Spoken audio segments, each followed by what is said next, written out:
Hello and welcome back to Kim Reads as we continue with Changes for Molly. Chapter 4, The Show Must Go On. Just one more week until Dad comes home. Just one more week until the show. That's all Molly could think about. She was so happy she danced everywhere all the time. She danced along the sidewalk, on the way to school, she danced in the lunch line, she danced off to rehearsals. She danced sitting down at the dinner table. Her feet were so full of excitement she just couldn't keep still. Ollie, Molly, you have turned into a jumping bean, her mother said early in the week. You never stop moving. I can't help it, Mom, said Molly. Mom shook her head and smiled. I know how you feel. Whenever I think about Dad coming home, I feel all fluttery with excitement. I just don't show it as much. Your face is all pink with it. She brushed Molly's reins against her forehead, then she frowned. You're a bit feverish, dear. Do you feel all right? Sure, said Molly. Her throat was a little sore, but she figured out from singing so much during the rehearsal show. Mom stared at Molly. Your eyes look funny, too, as if you're coming down with something. I don't want you to go to bed with wet hair anymore this week. Is that understood? You'll catch a terrible cold. But Mom, Molly began. But Molly, Mom said, you don't want to be sick, do you? No buts about it. No more wet hair until right before the show, and that's that, said Mom firmly. When Mom sounded like that, there was no point in arguing. So Molly had to go back to her boring old braids for the rest of the week. Actually, it was kind of a relief. Molly's nose was sort of runny. She was afraid she might be catching a cold. Besides, her scalp needed a rest from being a prickly cactus. But Saturday before the show, there was going to be a dress rehearsal. Miss Lavonda said they would practice the whole show in their costumes, just like the real thing. So Mom let Molly sleep with wet hair Friday night and kept her pin curls damp on Saturday morning. Wear a hat, Mom warned as they all went to rehearsal, or you'll have icicles dangling down your back instead of curls. Molly, Linda, and Susan felt lucky that their act was last because that meant they'd be able to watch almost the whole show while they waited to go on stage. There was a lot of confusion before the final dress rehearsal began. The three girls sat in their seats watching Miss Lavonda herd all the nervous participants in their places. The show began with Allison's mother, Mrs. Hargate, singing the Star-Spangled Banner. She wore a dress made out of shimmery green material. It draped around her, leaving one shoulder bare. Gee whiz, she looks like the Statue of Liberty, that dress, whispered Linda. Do you think she chose it on purpose? Mrs. Hargate stretched out the high notes so much the windows seemed to shake. It made Molly's throat hurt just to listen. Poor Allison, murmured Susan. I'd die of embarrassment if my mother sang like that in front of all my friends. Everyone in the auditorium, especially Allison, relaxed with a sigh when Mrs. Hargate finally sang, "And the home of the brave." But Mrs. Hargate looked very pleased as she walked slowly off stage. The next act was more lively. It was the Jefferson Junior High School Band. Look, there's Ricky with the rest of his tubas, Molly said to Linda and Susan. Ricky and the other tuba players turned their tubas from side to side as they played so that the huge, shiny horns flashed under the spotlights. After the band, some little kids gave us a skit about buying war bonds. Brad was in the skit. He held up a big sign that said, "Buy." Next, the mayor of Jefferson spoke. At the end of his speech, he introduced Mrs. McIntyre, who asked people to donate blood to the Red Cross blood drive. Molly held her handkerchief up to the nose the whole time her mother was speaking. She was very afraid she might sneeze and make her mother forget what she was supposed to say, but she didn't need to have worried. Mrs. McIntyre seemed very calm up on the stage. She gave her message in a loud, clear voice, and then she sat down. Your mom was great, said Linda. Sure, said Molly as she blew her nose. She was very proud of her mother. Dad would be proud and surprised, too. Before the war, Mom would have been much too shy to make a speech. Now she thought nothing of it.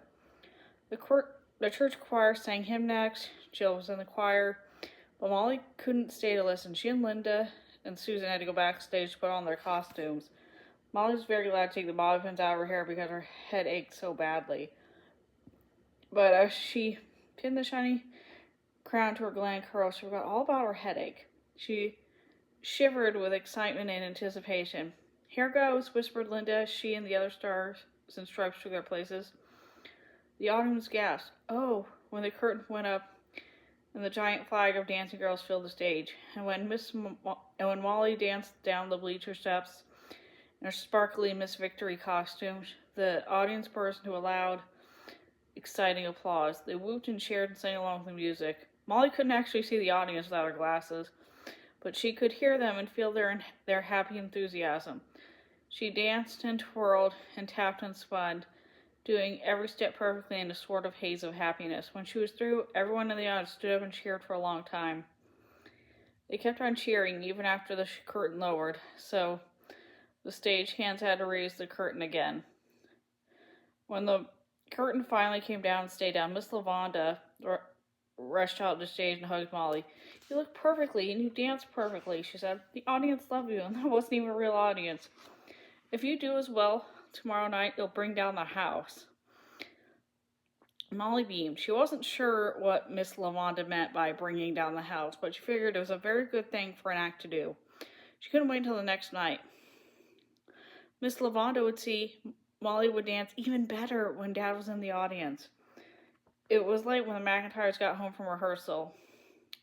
Molly was very, very tired all over. Her head felt heavy. It was hard to hold up while Jill set her hair in wet pin curls before they went to bed.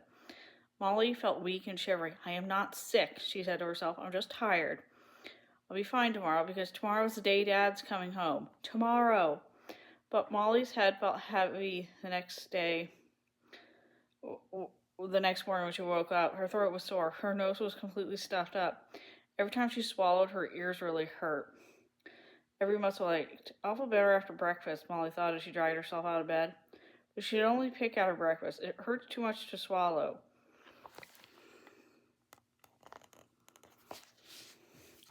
She was sipping her orange juice very, very slowly when Brad burst into the kitchen. He was dressed up in his best suit. "Can you tie my tie for me, Mom?" he asked. "Why, Brad!" exclaimed Mrs. McIntyre. She turned hostily. "Don't you look handsome? But isn't it a little early to dress up for the show?" "I'm dressed up for Dad," said Brad. "Well, I don't think Dad will be here until late this afternoon if he gets here at all today," said Molly. "We still haven't heard from him yet." "I want to be ready no matter what," said Brad. Molly and Mrs. McIntyre laughed. "All right," said Mom, "but remember, this is your only good soup. Put your napkin in your collars, don't spill on it. You'll have to stay tidy all day." And she turned to Molly and said, I know you're excited too about Dad and the show, Molly, but you've got to eat your breakfast. You can't dance on an empty stomach." "I'm not hungry," said Molly. "Not hungry," said Mom. She immediately put her hand to Molly's forehead. "Molly, you're burning up with a fever." "Oh, I never should have allowed this wet hair nonsense. Come back upstairs with me. I'm going to take your temperature." "I'm not sick, Mom," protested Molly. Her voice sounded hoarse. "I'm sure I don't have a fever."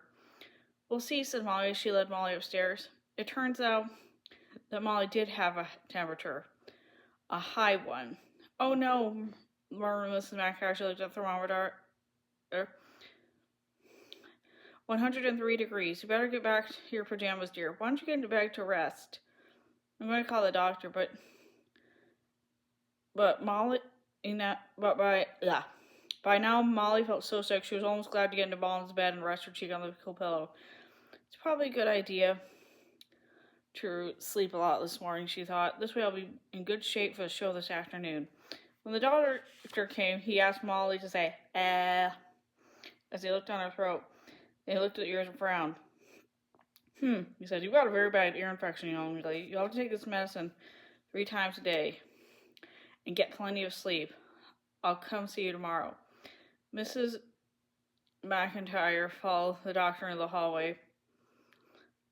Molly could hear them talking softly together outside the door. Then Mrs.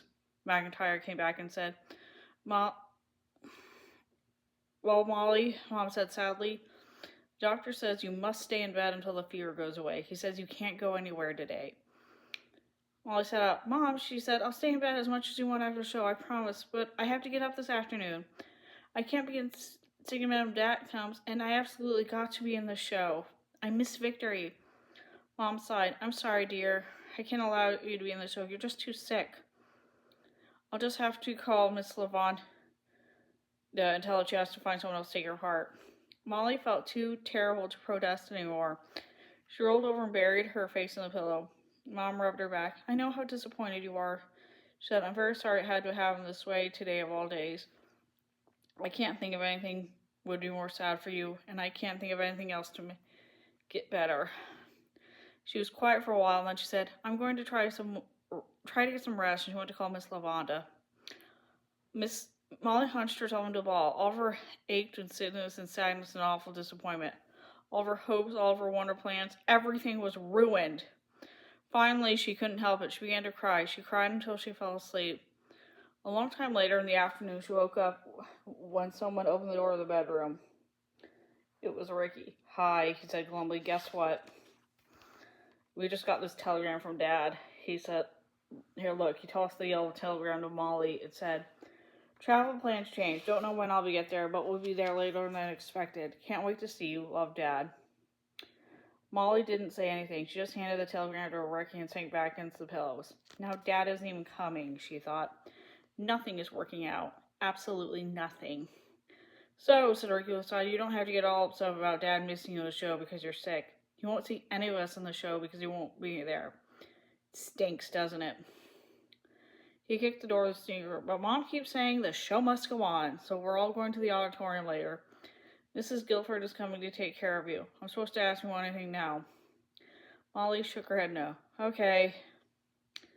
He said to Ricky, oh no, almost forgot. I'm supposed to get your Miss Victory costume to bring with us. It's all in the suitcase by the closet in my door, said Molly. She thought about how proud she felt when Miss Lavanda gave her the suitcase with the costume in it. Who gets to be Miss Victory? Allison, said Ricky. I guess because she looks so good in the costume. But everyone knows she's not half the good dancer as you are, he blurted out. As he hurried out the door, he bumped into Jill. I brought your paper dolls and kaleidoscope, said Jill. I thought you might be bored up here. Thanks, said Molly. Her voice was so hoarse it was a whisper. I wish I was the one who's sick, said Jill. I really do. I'm just in the choir. No one would miss me in the show. But you worked so hard to learn that Miss Victory dance and to get your hair just right. It isn't fair. You must be so disappointed. Yeah, croaked Molly, but I'm even more disappointed about Dad not coming home. I know, said Jill. It's very hard to be mature about disappointments like this, she said. I guess I better ready to go. See you later. After that, the door closed. Molly began to yank the bobby pins out of her hair one by one. There was no reason at all for curls now. Her damp, defeated hair felt like wet snakes, so she braided it up any old which way just to get off her shoulders. Same dumb braid, she thought. And the same dumb me. But who cares? There was no reason to be the new Molly anymore. Besides, if she had not been so stupid enough about the curls, she wouldn't have gotten cold in the first place. It was her own stupidity that ruined everything. In a little while, Mom came with a glass of ginger ale and some medicine. She looked very beautiful and smelled like perfume. We've got to hurry off now, she said.